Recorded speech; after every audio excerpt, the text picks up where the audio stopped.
Revista BH News. Oferecimento. Clínica Doutora Regina Bregalda. Odontologia especializada. Boa tarde. Hoje no programa eu converso sobre a segunda edição do livro Meditação, a Arte de Voar. Bato um papo sobre a nova onda dos cabelos mais despojados e ainda recebo o dermatologista Dr. Bruno Vargas para esclarecer se há realmente uma relação entre chocolate e a acne. Além disso, hoje é terça-feira, dia da coluna Construindo Saúde com a doutora Meira. E eu espero vocês também nas minhas redes sociais, hein? Tem minha página no Facebook, Adriana Franco, no Instagram, Adriana Franco TV ou no Snapchat, Adriana F. Franco. E fique ligado, nós estamos ao vivo pelo canal 9 e 24 da NET ou pelo site bhnews.tv.br.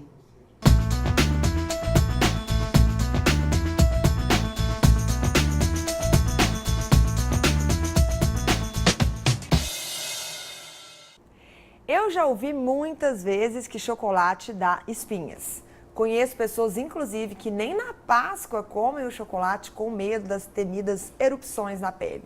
Hoje eu converso com o dermatologista Dr. Bruno Vargas para saber se é verdade que os chocolates causam espinhas e se há alguma maneira bem eficiente de evitá-las, sem deixar de comer pelo menos um pouquinho dessas guloseimas. Boa tarde, Dr. Bruno. Boa tarde, Adriana. Tudo bem? Tudo bem, que você? Que bom recebê-lo aqui novamente. Eu Prazer é todo ótima. meu. Afinal de contas, é mito ou é verdade chocolate dá espinhas?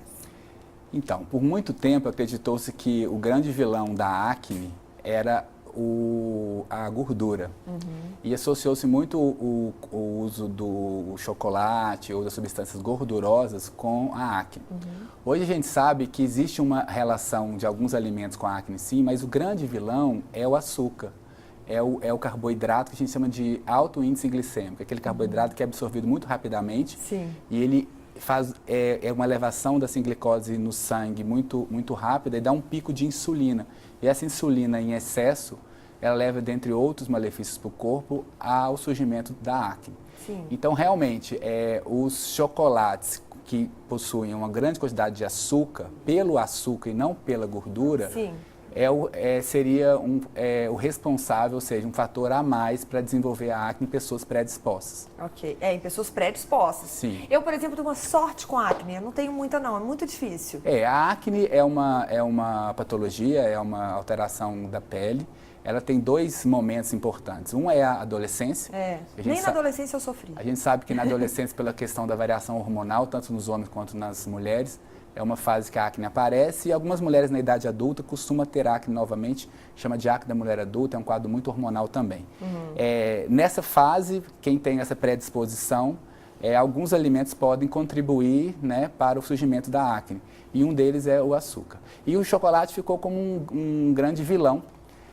Eu acho que, na verdade, a gente sabe que o chocolate com índice de cacau alto, ou seja, o chocolate amargo, aquele chocolate mais escuro, Sim. Ele é considerado saudável, claro que dentro de um consumo moderado, porque a gente sabe que o cacau por si só é uma substância antioxidante, isso quer dizer que por ele ser antioxidante, ele bloqueia a oxidação das células, que em última análise é responsável pelo envelhecimento do corpo, né? E a gente sabe que nesses chocolates escuros, o índice de açúcar é reduzido. Então, por esse motivo, eles são mais saudáveis, sim. Ou seja, chega na Páscoa, a pessoa já sabe que tem ali uma predisposição, o que ela faz? Ela então dá preferência para o chocolate com 60%, 70% de cacau, 50% também é bom? Isso, a gente considera chocolate com alto índice de cacau acima de 60%. Acima de 60%, ok. 60% digamos que é um número considerável razoável. Sim, porque se você está comendo um chocolate que tem mais antioxidante, tem menos açúcar, então, do ponto de vista nutricional, ele é mais favorável para o corpo. Então, eu acho que uma boa estratégia é você mesclar ou comer um chocolate 60% cacau e criar esse hábito mesmo. Eu sempre falo que quando você começa a comer o chocolate com mais cacau, num primeiro momento pode parecer um pouco estranho ao paladar, mas a gente se acostuma e acaba tendo essa necessidade de comer esse tipo de chocolate. Ele realmente é mais saudável em quantidades moderadas. Não é comer uma barra inteira no almoço, Sim. uma barra inteira à noite, porque ele tem um índice de caloria, uma quantidade de caloria alta também, que ele tem gordura, mas ele tem menos açúcar. Aí eu vou te fazer uma pergunta, acho que nem é muito a sua especialidade, mas já que a gente entrou assim próximo a essa questão da nutrição, Sim. Você citou aí essa questão do alto índice glicêmico, né, dos picos de glicose, e eu vejo muito que as nutricionistas elas indicam às vezes chia ou às vezes alguma amêndoa e tudo para reduzir, né, essa questão do pico, Sim. da absorção tão rápida. Isso também funciona para o chocolate? Por exemplo, um chocolate com castanha de caju, ele vai ter entendeu? Esse pico vai ser mais devagar? A gente sabe que os elementos integrais, os que têm grãos, os que têm fibras, a absorção deles no intestino ela é mais demorada. Isso leva a uma absorção lenta do carboidrato e leva a um aumento da glicemia, da glicose no sangue mais lentamente. Então, todos esses alimentos que geralmente associa a algum grão, geralmente eles são favoráveis. Eu acho que sim, com certeza, porque se o chocolate tem algum grão ou tem alguma outra substância que inibe essa absorção do carboidrato rapidamente. E também a gente sabe que a chia, que as amêndoas, etc., elas têm antioxidantes, elas têm gordura digamos, gorduras boas. Gorduras boas, então, eu acho que é válido você comer esses alimentos com algum outro alimento que associa nutrientes e que, ao mesmo tempo, reduz essa absorção, ou seja, que ela faça com que seja mais lenta. Então, com certeza. E aí, aproveitando que estamos aqui falando de acne, a princípio ligada ao chocolate, mas já que você está aqui, eu não posso perder a oportunidade de também continuar nesse assunto. As pessoas acham que realmente, né, que a acne é uma questão muito de adolescente, mas não é. Algumas pessoas sofrem com a acne mesmo depois da idade adulta, às vezes nas costas, às vezes no rosto, enfim. Além das medicações que podem ser tomadas, quais devem ser os cuidados diários para evitar que haja ou muita espinha, ou muito cravo, enfim? Primeiro, assim, passado a época da adolescência, se um adulto, principalmente as mulheres, começarem a ter acne depois dos 20, 25 anos, ou permanecer com o quadro, ou ter um quadro novo, é importante avaliar se os hormônios estão todos ok. A gente sabe que a acne na idade adulta, na mulher principalmente, ela tem uma causa muito hormonal.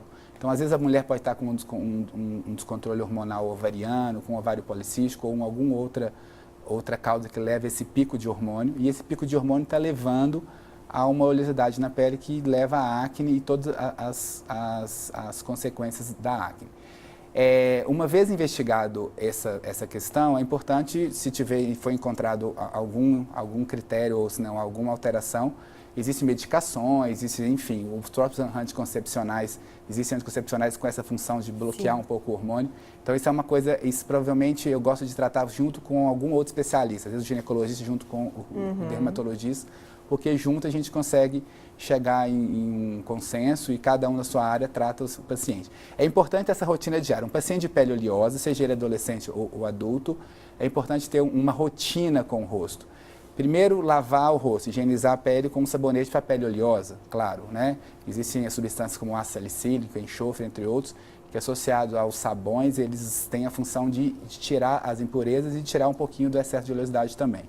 Segundo, ter um filtro solar para o tipo de pele, para uma pele oleosa. Esses fios solares toque seco. Os fios solares são muito importantes, porque além de prevenir o envelhecimento, né, como todo mundo sabe, a radiação ultravioleta ela estimula a produção de mais oleosidade. Então, o filtro solar ele é um item usado no tratamento da acne também. Então, o filtro solar ele é sempre bem-vindo para quem tem acne.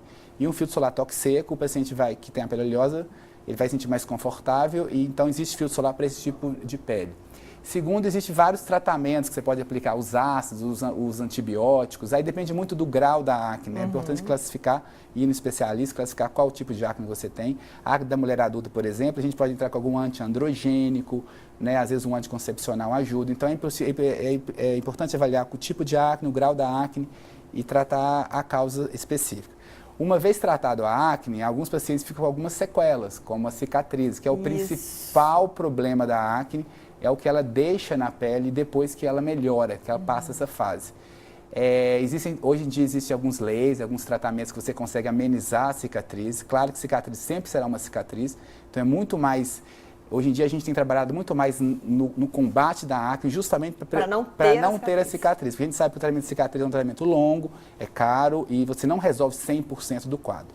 Então, Só te interromper porque eu quero uma pergunta sobre a cicatriz. Sim. Independente se a pessoa cutucou ou não, ela vai ter a cicatriz, porque as pessoas tendem a achar que a cicatriz só dá quando a pessoa vai lá e cutuca e espreme, ou não? Como que é? Então, a gente sabe que o próprio processo da acne é um processo inflamatório. Então, a própria acne, mesmo se ela não for manipulada, você pode ter uma cicatriz ali, independente do grau da acne. É claro que uma acne manipulada, ou seja, que alguém mexeu, cutucou, espremeu, você cria um processo inflamatório adicional, você machuca a região, então mais inflamação, a probabilidade de ter uma cicatriz naquela região é maior. Então a recomendação é não mexa. Nunca? Nunca. Você trata a pele. As pessoas têm muito hábito também, um erro, é falar assim, eu estou com uma espinha, o que eu passo na espinha? Isso não existe. Na verdade, você tem que usar, se você tem uma tendência à acne, tem que ter um produto de uso diário, como tem que ter uma rotina, igual eu falei, um higienizador, fio solar correto, um produto de uso diário, para você prevenir que ela apareça. Quando ela apareceu, você vai ter que, obviamente, continuar usando os produtos e sem manipular. Conviva com ela até ela ir embora. Essa história de colocar pasta de dente, que é um perigo, porque a pasta de dente, inclusive, pode queimar a pele, dar uma dermatite de contato. Então, é contraindicado. Okay. Hipoglós, eu contraindico tudo isso. Na verdade, tem que ter uma rotina com a sua pele para você prevenir a acne. Muito bacana. Doutor Bruno, muito obrigada mais uma vez pela sua presença. Volte sempre com mais informações pra gente. Obrigado, Adriano. Vamos para o intervalo rapidíssimo e na volta tem mais coisa interessante aqui. Fica ligado.